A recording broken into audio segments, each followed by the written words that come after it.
সংগ অথচ নিসংগ। নিসংগতা আপোনাৰ প্ৰিয় নেকি?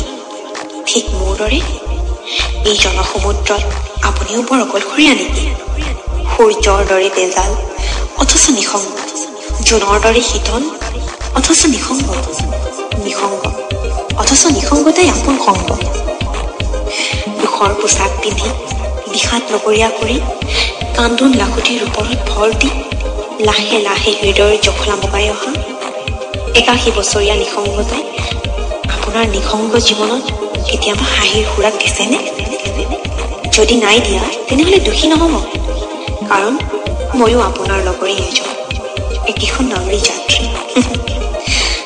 চিটিবাছৰ হেজাৰ ঠেলা হেঁচাৰ মাজতো আপুনি নিসংগ নেকি? পাৰ্কৰ এন্ধাৰ চুকৰ মাজতো আপুনি যদি নিসংগ, তেতিয়াহ'লে আপুনি আৰম্ভ কৰক জীৱন নামৰ অংকটোৰ উত্তৰ বিচৰা। আপোনাক ধ্ৰুৱক ধৰি আপোনাৰ চৌপাশে থকা চলকবোৰৰ মান নিৰ্ণয় কৰক। উত্তৰত দেখিব সকলোৱে একো একোটা শূন্য, অৰ্থাৎ কাৰো জীৱনত একো নাই, সকলো একো একোটা মানহীন শূন্য, ডাঙৰ শূন্য। আৰু কবিতাৰ ভাষাত নিসংগ, যদি সকলো হ'ব পাৰে নিসংগ, যদি নিসংগতা সকলোৰে প্ৰিয়, আপুনি মই মাজতে ৰৈ থাকোঁ কিয়? কিয় কিয় আহক আমি সকলোৱে কওঁ একেলগে, নিসংগতা আমাৰ সকলোৰে প্ৰিয়।